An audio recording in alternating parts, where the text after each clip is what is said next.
Amazon నుంచి just 1200 లో ఈ బెస్ట్ ఎల్ఈడి లైట్ అయితే తీసుకొచ్చా. అది కూడా మంచి క్వాలిటీలో. ఇది వచ్చేసరికి ఎవరైతే కంటెంట్ క్రియేషన్ ఎప్పుడో స్టార్ట్ చేసే వాళ్ళు, అంటే కంటెంట్ క్రియేషన్ ని కంటిన్యూ చేసే వాళ్ళు, ఏదైతే లైటింగ్ వెతుకుతున్నారో మీ అందరి కోసం వచ్చేసరికి ఈ లైట్ అయితే తీసుకొచ్చాను. ఇది వచ్చేసరికి అమెజాన్ లో చాలా మంచి ప్రైస్ లో క్వాలిటీకి అయితే ఉందన్నమాట.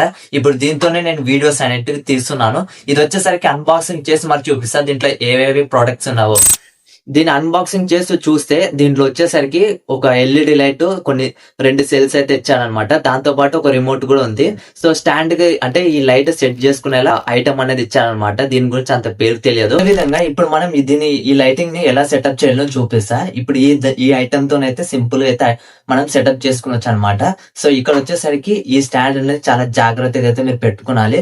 సో లైట్ పెట్టేటప్పుడు కూడా కొద్దిగా చూసి మరీ పెట్టేసుకోండి, అడ్జస్ట్మెంట్ చేసుకోండి. మీకు లైట్ ఎలా సెట్ చేసుకున్నాలో అలా సెట్ చేసేసుకోండి. సో సెట్ చేసుకున్నాక లాస్ట్ కి వచ్చేసరికి మీకు ఇలా ఉంటుంది అనమాట, స్టాండ్ తో పాటు లైట్ అనేది. సో ఒకవేళ మీకు స్టాండ్ కావాలంటే సింపుల్ గా ఫ్లిప్కార్ట్ లో 300 రూపీస్ కి నేను తీసుకున్నాను అనమాట. ఒకవేళ స్టాండ్ లైట్ తో కలిపి మీ అందరికి వచ్చేసరికి 2000 పైనే పడుతుంది. నేను సింపుల్ గా 1500 బిలోనే నేను ప్రతి ఒక్కటి సెట్ చేసుకున్నాను. ఈ 2 ప్రొడక్ట్స్ వచ్చేసరికి నా బయోలో ఉంటుంది, లేకపోతే కామెంట్ సెక్షన్ లో వెళ్ళి కంటెంట్ క్రియేటర్ అని కామెంట్ చేస్తే మీకు డైరెక్ట్ గా వచ్చేసరికి డిఎం అయితే చేస్తాను అనమాట. మీరు అక్కడ నుంచి అయితే 2 ప్రొడక్ట్స్ తీసుకోండి. అదే విధంగా వచ్చేసరికి ఈ రీల్ మీకు నచ్చినట్లయితే ఖచ్చితంగా లైక్ చేయండి. ఇట్లాంటి మరెన్నో వీడియోస్ కోసం మన పేజ్ అనేది ఫాలో చేసి మాత్రం పెట్టేసుకోండి. మనమైతే నెక్స్ట్ వీడియోలో అయితే కలుద్దాం. జై హింద్.